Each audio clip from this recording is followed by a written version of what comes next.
Hello everyone and welcome back to Silicon Sounds, audio for the rest of us. Today I have the pleasure of reviewing yet another IEM from Earacoustics Audio, formerly known as TFZ. We have today the VSA-Max.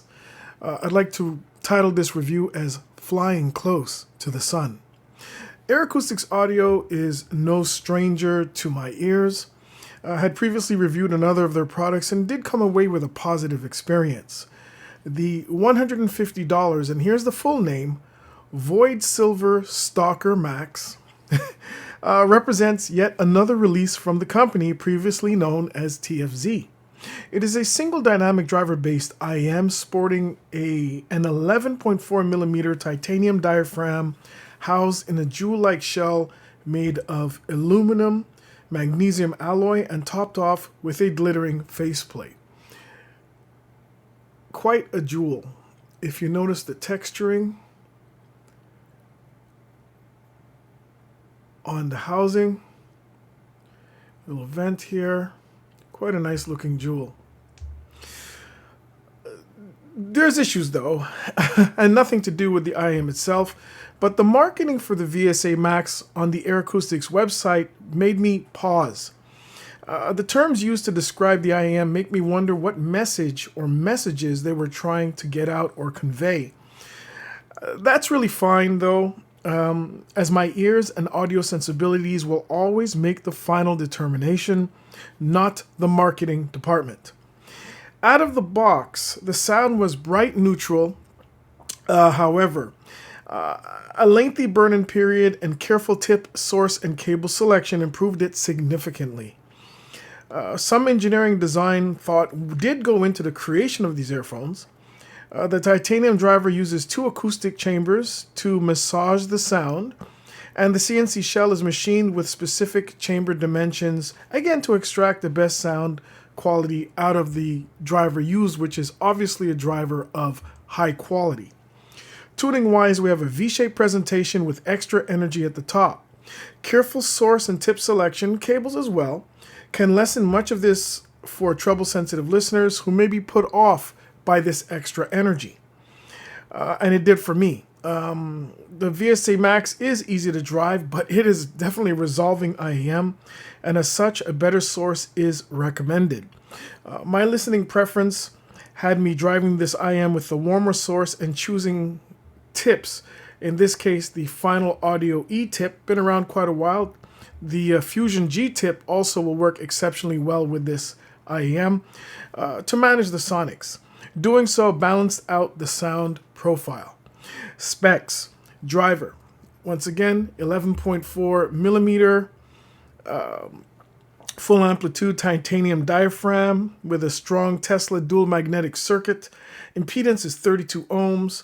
Sensitivity 110 decibels. Frequency response 5 Hz to 40 kilohertz.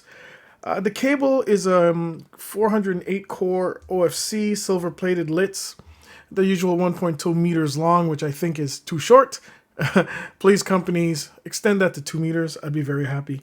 The connector is a 0.78mm 2-pin, and the cable is convertible. It has 2 tips, 4.4mm balance and 3.5mm single-ended included in the box. Build and fit. It's attractive, in my opinion, but this is not your typical IEM. As with other Earacoustics designs, the extra mile has been spent in getting this done nicely. Look at the relief on the CNC machine shell. Really interesting. Shells have a relief pattern, and the faceplate has a jewel-like appearance. It's actually a little softer. I can't really say it's soft. It's hard to the touch. The borders are done perfectly. Very nicely done. So let's move on from that. Build quality is excellent, as seen on the other Earacoustics models. It has a larger size, but the shape led to a great fit and comfort. Even for longer listening sessions, these definitely were comfortable. The supplied accessories are also of excellent quality. Let me get this on the table here. Here's the cable. The stock cable is fabulous. You can see it has the 4.4 millimeter tip here, and on it the 3.5 millimeter is in the box. Here it is. So easily, it's a friction fit. There is no screw-on collar to keep it on. The cable itself has good weight to it. Very nicely done. Branded, I guess, cable tie up here. Really nicely done. Beautiful cable. And it all comes in this very nice case with branding embossed upon it. Usual case, same case as in other Earacoustics models, but this one is red and has it embossed on it. Really, really nice. Very, very nice. Nicely done, Earacoustics Audio. In terms of presentation and their box, you'll see pictures around the net. All it's done very well. At $150, the unboxing experience is very nice. So let's get into the sound. Bass. Bass goes deep. It goes deep, folks. Sub bass has great extension and richness, just sacrificing just a touch of firmness. Not the firmest, deepest sub bass, but nicely done. Oh, we could see also the writing on the shell. Hopefully it'll focus so you can see that. Oh, attention to detail, attention to detail. I tell you. A little bit more. There's also writing on the shell itself. All right, getting back to the bass. I got sidetracked with these pieces of jewelry here. Again, sacrificing a little bit of firmness in the deepest sub bass, but not enough to become a distraction. Bass control, overall, resolution and speed are notable. Mid bass definitely has speed and responsiveness. Great impact noted as well. Mid bass, done very well. I can't say that is much of an emphasis. Well, let me put it to you like this. There is a slight emphasis of mid bass over sub bass, but sub bass is not lacking at all. Bass texturing is quite good. Able to hear nuances in bass instruments. I threw on Robert Glasper's double booked album, and the double bass came through clean. You can hear the plucks, the resonances. Very nice. Bass has an organic presentation with ample kick when called for it. Mid-range. Clarity and composure with a lively presentation. Detail retrieval, both macro and micro, is notable. Yes, these are resolving. Will give you a lot of detail out of the music. It'll pull it out.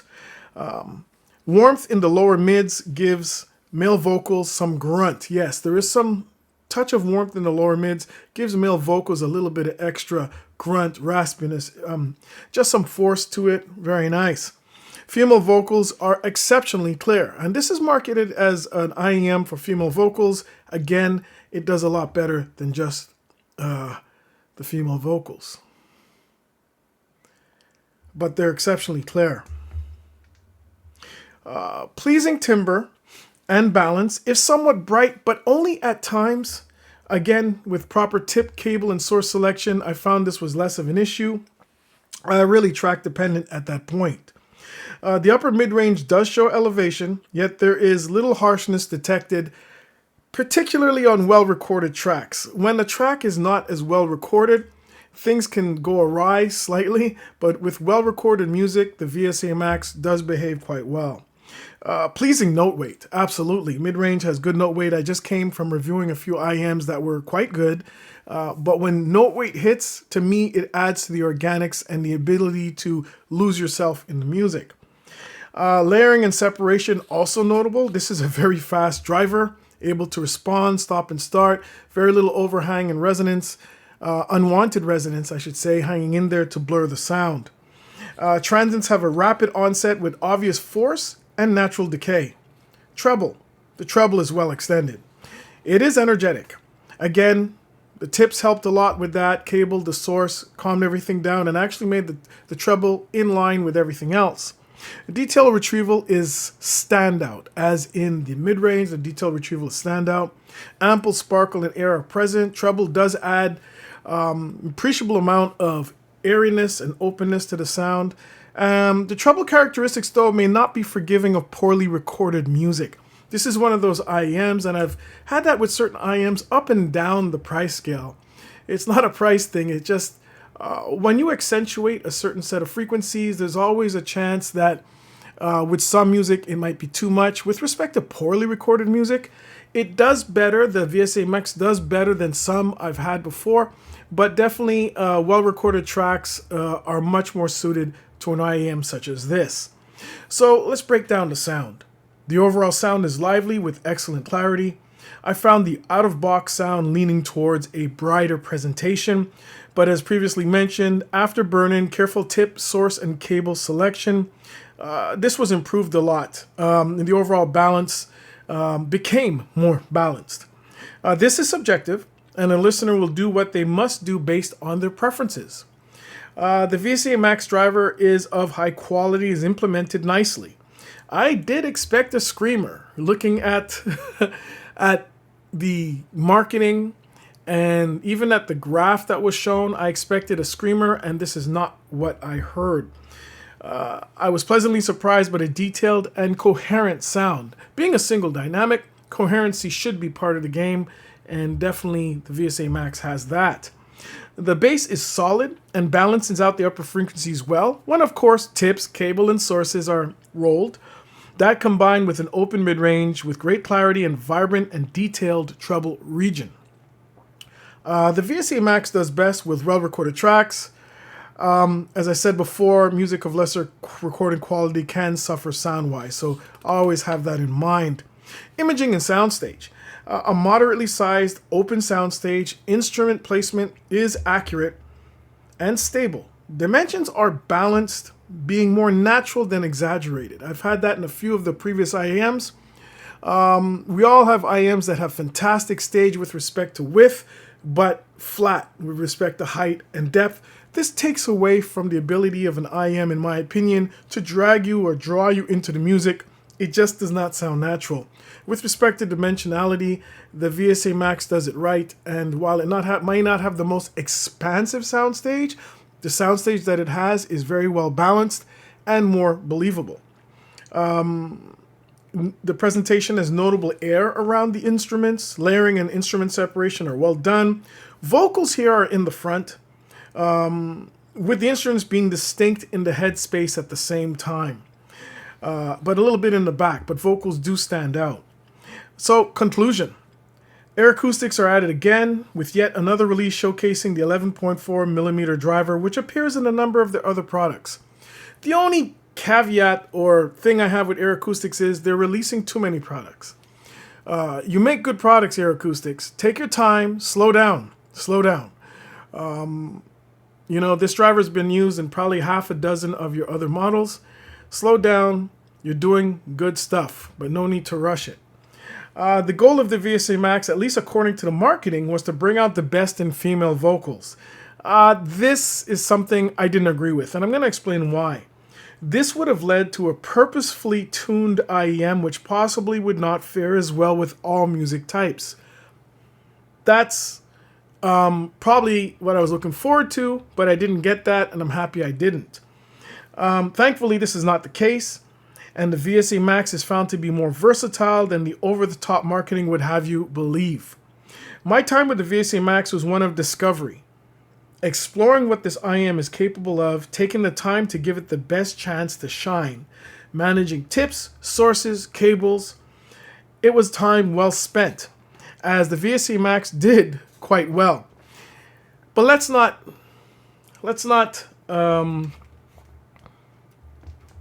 put a few more IEMs here that'll be direct competitors, all in the same price range approximately. Let's not cloud over the fact that at $150, there's no shortage of competition. We have the Kiwi Earacoustics, very good all-rounder. We have the Mimosa, Green of Audio Mimosa, excellent IEM as well. And we have the VSA-Max, all within probably $10 to $15 of each other. I think the Mimosa might be, the Earacoustics might be a little bit more expensive. The QAA Mimosa, for example, is a staunch competitor. Still, the single dynamic coherence of sound that the VSA-Max brings to the table should not be overlooked. Absolutely, irrespective of all the competition, and this is just a few, folks, there are a lot.